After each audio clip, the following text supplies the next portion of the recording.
amazing who you run into at these Paracons. I have once again met up with the lovely Heather Taddy. We ran into each other about 2 months ago at the Michigan Paracon. Yep, that's correct. And that was an amazing Paracon. It was a great event, yeah. It was and fun. we actually had to sit down and we chatted on camera for a bit, but due to technical difficulties, that video didn't work out. So I returned to, as they say in Quantum Leap, put right what once went wrong. And I just basically wanted to just catch up with you. Now, you have been on A&E's Paranormal State, correct? Okay, where you worked with the legendary Lorraine Warren. Yes. How do they say it? OMG. Unbelievable. And Travel Channel's Portals to Hell and Alien Highway. Correct. So it's ghosts, it's haunted objects, it's aliens. I mean, what haven't you done? I guess you could say I'm very well-rounded when it comes to this subject and investigations, because when you think about it, when I started Paranormal State, besides what I experienced growing up, when I started Paranormal State, we kind of started on like really serious cases first. So there were a lot of really serious demonic cases that were like my first real investigation. So I was kind of exposed to all that in the beginning of everything, and then transitioning that into UFO investigations for Alien Highway. And then again, the more darker stuff that I did on Portals and the 4 episodes that I was on. Now, I had a question for you. You were recently on Bridget Marcourt's Ghost Magnet podcast. I was, yeah. And I listened to that all the time. I was listening to it on the way into work one day. I'm like, oh, I know Heather Taddy. This is cool. Yeah. And you spoke of an abandoned church. Basically, from what I understand, it's an abandoned church in Topeka, Kansas. Mm-hmm. And they say that a priest... The story is a priest had killed a young girl there, and you had done an investigation where something kind of serious happened. So this was a church in Topeka, Kansas. It was a Paranormal State episode called Church of the Damned. And basically this church was in really run-down shape, and there were these caretakers that lived there, and their goal was to kind of remodel the church, and because it was in very, very bad shape, but the activity got so intense that they had to stop the renovations, and of course the renovations stirred up activity too. So that was a very interesting case, because you don't really think of churches as being haunted. And the architecture of the church, there were actually upside down crosses, which through our research, of course, we found out that that had to do with St. Peter being crucified upside down, because he didn't think he was worthy of, being crucified like Christ. So, wow.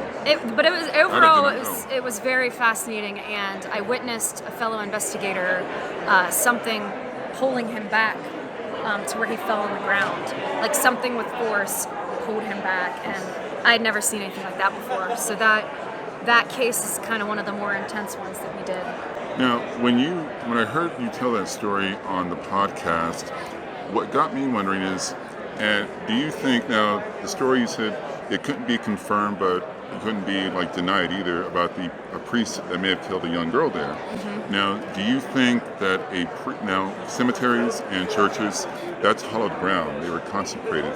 So do you think by such an evil act, that act itself deconsecrated that ground, and which invited all these other negative things in? Yeah, I think it could have been multiple things. I mean, the story we had heard from like locals and some other people, I don't think we could actually historically confirm it with like documents, but the story was there was a priest in the 50s that molested a girl in the boiler room in this basement, and when the owners were remodeling and they removed the boiler, that's kind of when everything started. So that correlates with the activity, which is kind of interesting. And so when this disturbed it. Yeah, so when my friend got pulled back, we were in like the basement area where they were the caretakers were very like scared to be. It was one of the more intense areas of the church.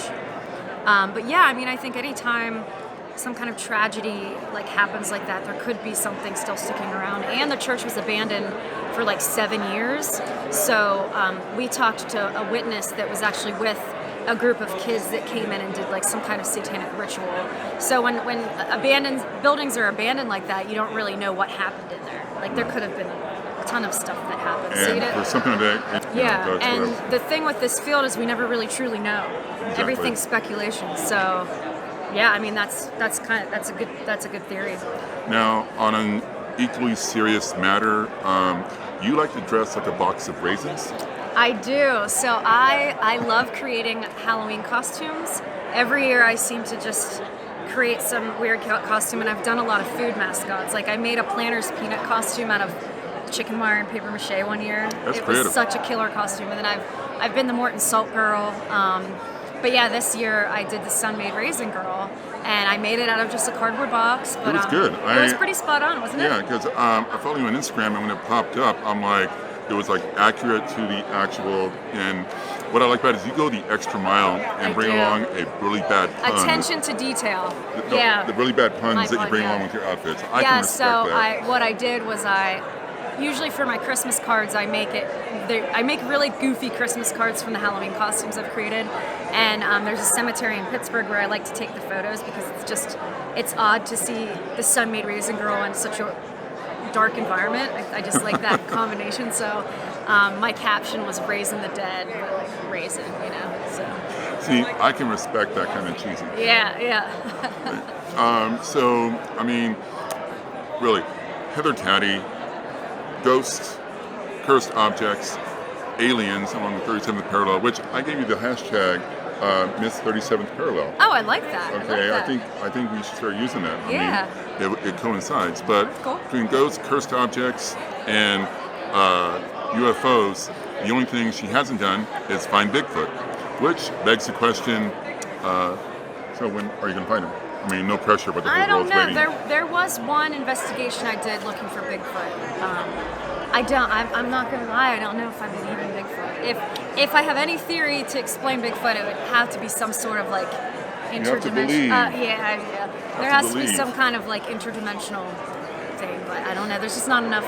There's not enough proof for me. I can't go with the interdimensional or the aliens argument for Bigfoot. I think he's a local boy. He's a local boy, yeah. Great.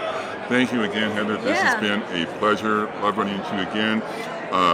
Michigan, we said Minnesota. I think the other girl was talking about Minnesota. Yeah. Michigan now here, and you have another series with Katrina Weidman coming up. Katrina Weidman, yeah. Weidman. Sorry. And that is Travel the Dead. Yeah, it's called Travel the Dead, a little documentary we filmed ourselves, and it's going to premiere sometime next year. Awesome. Don't know when. Looking forward to it. I will let you know when that comes out. Yes. Thank you again. Racing Girl. California Racing Girl. Nice year. Thanks again.